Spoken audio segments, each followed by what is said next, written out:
খলিফা বলছে ফকির রে, এই বাচ্চাটা তুমি কেমন করি 1 বছর পর্যন্ত তুমি কবরে কুড়ি পেলা? খলিফা আপনি যদি জানতেন আমার কোনোদিন আপনি ধমক দিতেন না। খলিফা ওমর বলছে ফকির রে, বাচ্চাটার সম্বন্ধে একটু বলবা, 1 বছর পর্যন্ত কেমন করি কবরস্থানে বাচ্চাটা ছিল। ফকির বলছে খলিফা মুসলিমিন, আপনি যদি শুনতে চান আমি ডিটেল শুনে দেব। বলেন। ও খলিফা, এক সময় আমার অভাব ছিল, এমন না ছিল না খেয়ে দিন কাটাইছিল, না খেয়ে আল্লাহর ইবাদত করেছিলাম। ও খলিফা, 3 দিন 4 দিন না খেয়েছিলাম, তবে আল্লাহর হুকুম অমান্য করি নাই। একদিন বাড়িতে আসি দেখি আমার বিবি কাঁদতেছে। বিবি রে কান্দ কেন? স্বামী গো 3 দিন ধরে চৌকা আগুন ধরে না। ও খলিফা, বিবিকে বললাম তুমি কান্দিস না। বিবি রে, আমি আজকে ব্যবসায় যাব, তিজারত করতে যাব, বিদেশে বাণিজ্য করতে যাব, আমি টাকা পাঠিয়ে দেব, বাড়িতে আর অভাব থাকবে না। তখন আমার বিবি গর্ভবতী ছিল গো খলিফা। আমার বিবি বলছে না না স্বামী গো, আপনার মা নাই বাবা নাই, তোমার বংশে কেউ নাই, আমি তোমার স্ত্রী গর্ভবতী, আমাকে ছাড়ি চলে যাবা, আমার নিদান কালে কে সামনে দাঁড়াইবে? খলিফা ওই সময় আমার বিবির কাছে যাইতে চাই, বিবি যাইতে দেয় না। খলিফা মুসলিমিন, আমার স্বামী ওই সময় আমাকে বলছে, আমার বিবি বলছে, বিবি স্বামী গো আপনি যদি যান আমাকে দ্বিতীয়বার আসে ফিরে দেখতে পারবেন না। তখন আমার বিবিকে বলছি, বিবি রে আমি ওয়াদা দিছি বিদেশে যাব, টাকা ইনকাম করে বাড়িতে পাঠাবো, অভাব আর বাড়িতে রাখতে দেব না। তখন বলছি, আমার বিবি বলছে স্বামী গো আমার পেটের বাচ্চারা রাখি যাবেন। হ্যাঁ বিবি, আমার পেটের বাচ্চা, তোমার পেটের বাচ্চাটা আমি আল্লাহর কাছে তাওয়াক্কাল তো করে গেলাম। বিবি রে, তোমার পেটের বাচ্চাটা আমি আল্লাহর কাছে হাওলা করে দিলাম। যেরকম সুবহানাল্লাহ। বিবি, আমার তোমার পেটের বাচ্চাটা আল্লাহ দেখবে। এরকম সুবহানাল্লাহ। কাই দেখবে? আল্লাহ দেখবে। খলিফা এইভাবে বিদেশে চলিয়া গেলাম। খলিফা গো কিছুদিন পরে আমার বিবির প্রসবের জ্বালা যন্ত্রণা শুরু হয়েছে। গ্রামের মানুষ আমার ঠিকিনা জানে না। আমার বিবির জন্য গ্রামের মহিলারা ছুটি যাচ্ছিল। আমার বিবির প্রসব বাচ্চা খালাস করার জন্য।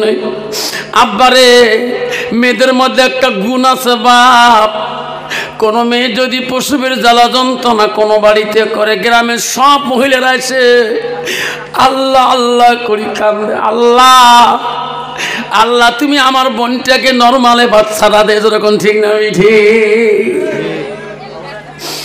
খলিফা, গ্রামের সব মহিলা ছিল, আমার বিবি অজ্ঞান হয়ে গেছিল। আমার বিবি দুনিয়াতে বাচ্চা ভূমিষ্ঠ হয় নাই। আমার বিবি মারা গেছিল, পেটের মধ্যে বাচ্চাই ছিল। ও খলিফা, গ্রামের মানুষ কার অপেক্ষা করে না, আমার অপেক্ষা করে না। আমার বিবিকে নিয়ে কবরস্থানের মধ্যে রাখি দিয়েছে। আমি বহুদিন পর বকু টাকা পয়সা নিয়ে বাড়িতে আসি। খলিফা গো, বাড়িতে আসি দেখি আমার বাড়িতে জঙ্গল হয়েছে, আমার বিবি নাই, আমার বাচ্চা নাই। গ্রামের মানুষকে বলি, ভাই আমার বিবি কই, আমার বাচ্চা কই? গ্রামের মানুষ বলছে, যুবক রে এতদিন কোথায় ছিলি রে যুবক, তোমার বিবি মারা যাবার বহুদিন হয়ে যায়, তোমার বিবি বাচ্চা জন্ম দিতে পারে নাই, পেটে বাচ্চা থাকিয়া কালীন মারা গেছে রে যুবক। তোমার বিবিকে গ্রামের মানুষ সবাই মাটি দিয়েছে। আব্বা মুসলমান যদি হয়ে মারা যায়, একটা বেনামাজি যদি মারা যায় কেউ গো ফেলে দিবে না, তবু গ্রামের মানুষ একটা মায়া আছে গো। একটা ফকির যদি আসে অন্য দেশের এই গ্রামে মারা যায়, ফকিরটাকে মাটি দিবে, ঠিক না ঠিক? ও খলিফা, আমার বিবি কবরে চলে গেছিলেন, বাড়িতে যাবো করে কান্দি, গ্রামের মানুষ বুঝায় কান্দি লাভ নাই। যুবক রে, তোমার বিবি মরণকালে তোমাকে কতবার দেখতে চাচ্ছি, আমরা তোমার ঠিকানা জানি না, আমরা তোমার সেই জায়গা ঠিকানা জানি না। যুবক কান্দি লাভ নাই, তোমার বিবি মরণের সময় তোমাকে একবার দেখতে চাচ্ছিল। খলিফা, রাত্রিকালে আমি কোথায় থাকবো? পাশের এক বাড়িতে আমাকে ডাকলো, তুমি আমার বাড়িতে ঘুমা, কান্দি লাভ নাই। খলিফা, পাশের বাড়িতে আমি রাত্রিকালে ঘুমাইলাম, মোহাম্মতের বিবির মায়া যায় না, রাত্রি ঘুম ধরে না, গভীর রাইতে বিবি ডাকে, বিবি রে, যাবার কালে তুমি আমার হাত ধরে কাঁদছো স্বামী গো, পরে বোঝাসি দ্বিতীয় আমার চেহারাও দেখতে পারো না। বিবি রে, আমি যদি ওই দিন জানতাম তুমি মারা যাবা, আমি বিদেশে গেতাম না রে বিবি।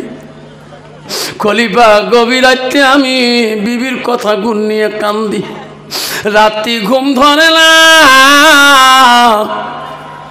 একবার বাইরে ঘরের দরজা খুলি বাইরে এলাম, ওই বাড়ির বাইরে বিড়ি দেখি, জমিন থেকে আকাশ পর্যন্ত একটা আলো দেখা যায়, রিমঝিম আলোটা এত সুন্দর আলো, নিচের জমিন থেকে আকাশ পর্যন্ত আলো হয়েছে যেরকম। সুবহানাল্লাহ, আমি আর থাকতে পারলাম না, ঘরের মধ্যে আমি দৌড়ে যা ঢুকলাম, বাকি রাত আমি বাইরে বেরালাম না। সকালবেলা খলিফা ওই বাড়িওয়ালাকে জিজ্ঞাসা করলাম, বাড়িওয়ালা ভাই রে, তোমরা রাত্রিকালে বাইরে বেরান কিনা? কয় না। কেন? ভাই, আমি একটা আজব জিনিস দেখিয়েছি। কি? তোমার বাড়ির পূর্ব দিকে একটা আমি মাটির থেকে আকাশ পর্যন্ত একটা জমিনে আলো দেখছিলাম, তোরা কি দেখেন? তখন বাড়িওয়ালা বলছে, রে যুবক, যেদিন থেকে তোর বিবির কবরটা ওই জায়গায় দেওয়া হয়, ওদিন থেকে আলোটা আকাশ পর্যন্ত রাত্রি থাকে রে, সকালবেলা কোনো চিন পাওয়া যায় না। কলিবা বুঝলি, ওই বাড়িওয়ালার কাছে শুনিয়া বাকি রাত আমার ঘুম ধরে না। মা বোনের আম্মারা, ও মা বোনেরা, শুনে রাখো, তোমার মতন নারী ছিল নবীজির কলিজার মনি হযরতে ফাতেমা। হঠাৎ করে ফাতেমা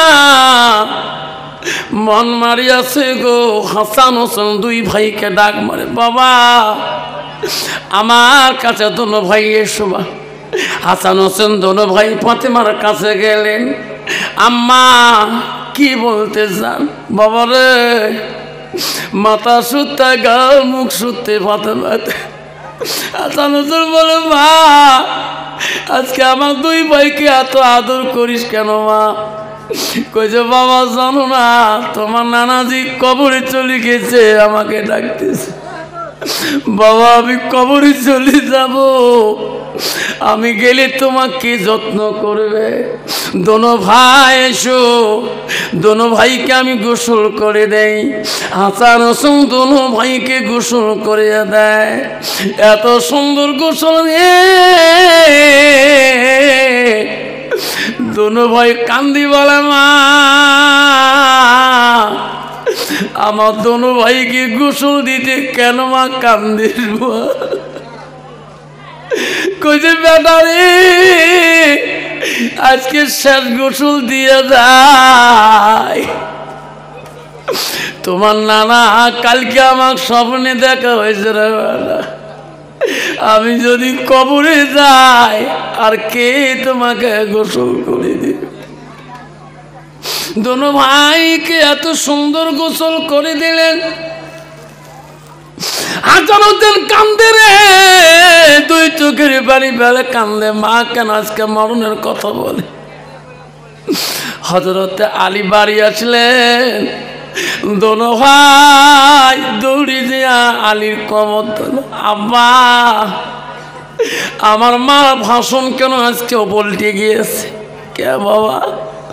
আমার মা কি বলে? আব্বা, আমার মা কেন আজকে আমার জন্মের গোসল করে দিল? আজকে আমার মা কেন আমার দুই ভাইকে এত আদর সারাদিনে করলো? আলী আস্তে করে চলে গেল ঘরের ভিতরে। ফাতেমা রে, আমার মানিক দুইটি কি করছিস রে ফাতেমা? আমার মানিক দুইটি কান্দে। কে কান্দে? ফাতেমা বলছে, স্বামী গো, আমি জন্মে বিদায় হয়ে যাব আজকে গো স্বামী।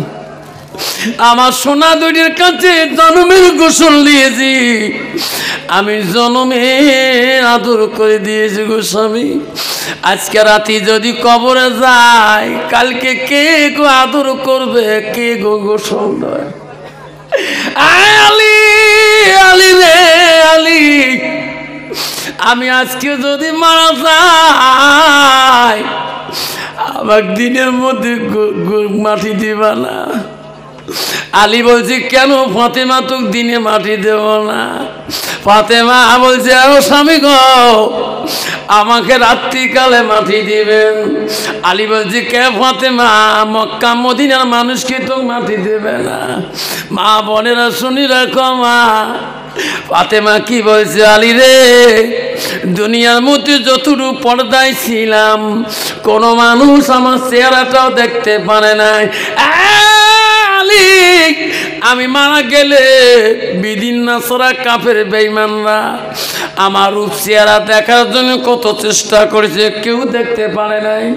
আমি যদি মারা যাই, আমার জানাজানি রে মুসলমানের রূপ নিয়ে যে দাঁড়াইবে, খারাপ কল্পনা করবে। ফাতেমা চেহারা দেখতে পারি নাই, লম্বা চওড়া দেখছি। একটু যদি খারাপ কল্পনা করে রে আলী, আল্লাহ আমাকে এই পর্দার মূল্য আল্লাহ দিবে না। মা বোনেরা, আমারা ফাতেমা কত বড় কথা বলে গেছে। মা, আজকে তোমার চেহারাটার কথা কয়জনে দেখে? মা তো আল্লাহ বলে দিছে, বান্দি তোমার সর্বাঙ্গ চেহারাটা, মা বুরকা দোয়াটা পর্দা না রে মা। আল্লাহ কোরআন বলছে, বান্দি রে, তোমরা সারাদিনে সর্বাঙ্গটা ঢাকি রাখাটা হলো ফরজ। সুবহানাল্লাহ। মা, সর্বাঙ্গটা ঢাকি রাখাটা হলো ফরজ।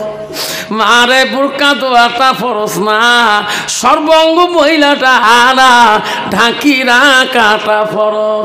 আগের মহিলারা, বুড়ে মানুষগুলা এমনভাবে গা ঢাকি রাখছে রে। আমার দাদিকে দেখছিলাম, আমার দাদি আম্মাকে দেখছিলাম, মাথার কাপড় বুড়ে মাসে রয়েছে গো, ফেলায় নাই। ওই মুরব্বী গেলে রে, আমার দাদিমা মাথার কাপড় ঘুঙো দিয়ে যা কথা বলছিলাম। আর বর্তমান যুগে হায়া শরম না হওয়া নারী খো মাথার কাপড় তো দূরের কথা, গাড়া অর্ধেক অংশ পর্যন্ত গার কাপড় রাখে না। আল্লাহ রসুল বলছে, আল হায়া ও শুবাতুম মিনাল ঈমান, যার হায়া নাই শরম নাই তার ঈমান নাই। ঠিক না বিঠে? আল্লাহ তোমার জায়গা নাই, ভানকুমারি নাই বাবা। আল্লাহ কত নারী আছে বা তোমার থেকে কত দোকানে এসে না গাড়ির সাইকেলের মধ্যে মাইক নিয়ে কেন চুরি চুরি চুরি আছে না? আল্লাহ পালে দোকানে গিলি খাবার চায়, চুরি নিবে একজন, হাত দেয় তা 10 জন। ঠিক না? ঠিক। শ্বশুর কইছে, বউ তোমার আক্কেল নাই বারে, তোমার বিয়ে হবার মাত্র 3 দিন হল, তোমরা কেন করে গেছেন? তোমার তার দোকানে দেখছে নেন স্ত্রী বউ কয়ে গাল পারে কে বাড়ি নিয়ে তোমার চিলেখানা তো জানেন তোমরা, চিলেখানা কুচবিহার বংশ মোর গোটায় নানা বংশ জানে। কেমন নানা বংশ? কেমন নানা আছে না? কলে হ্যাঁ, মোর নানার মিতে দোস্ত শালা হয়, 180 কিলোমিটার সম্পর্ক।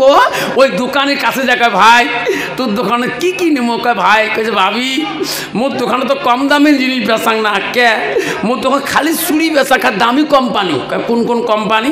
কয় মাইনে পেয়ার কে, চলগড়ি আর কিরণমালা। এই 3 কোম্পানির চুড়ি বিক্রি হয়। নিলে 60 টাকা, দেখলেও 60 টাকা, হাতত দিলেও 60 টাকা।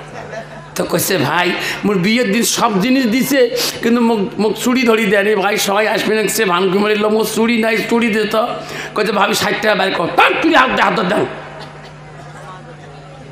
চুড়ি খায় 5 নম্বর, দোকানে দিয়েছে 4 নম্বর। টাকা ভাই চুড়ি তো ঢোকে না। কাজে ভাবি বসিয়ে দিলেও চুড়ি বসিয়ে লাগবে না, চুড়ি মোর হাতত দিয়ে দেওয়া হয়। শয়তানকা দোস্তানি হাত আগে দেয়, দেখ চুরি কেমন মজা, যেরকম ঠিক না ঠিক। মাইও মনে করে বেটি কয় যা গুয়ের চুরি উই ভাঙি কহেন যায়, যাকে হাতটা ধোয়া খায়। তো মাইও 4 নম্বর চুরি কিনবে, চুরি খায় 5 নম্বর, 4 নম্বর হাত আগে দিই। দোকানি কয় ভাবি পূব মুখ হন, আমি পশ্চিম মুখ হয়েছ, এই মুখে দেখেন না। যে এই ভাবির হাত ধরিয়ে যেই এই গুণগুলো ঠাসা মারিল, ভাবি খালি কুচিয়ে মাথার মতো কেহট ব্যাট করে। ভাই কয় ভাবি চুরি যাইতেছে, যেরকম নাউজুবিল্লাহ। শয়তানকা দুস্তানি, নো টেনশন, একসাথে জাহান্নামে যাবো, যেরকম ঠিক না ঠিক। আল্লাহ রসুল বলছে আল হায়া শুবাতুল মিনাল ঈমান, যার হায়া নাই, তার শরম নাই, তার ঈমান নাই। যদি ওই মেয়েটা হায়া শরম থাকতো, তাহলে বেগোনা পুরুষকে কিন্তু হাত আগে দিত না, যেরকম ঠিক না ঠিক। মা বোনেরা হাত আগে দেওয়া লাগে। গভীর একটা স্বামীর কাছে হাত আগে দাও, বাড়িতে যা স্বামীর কাছে হাত আগে দাও।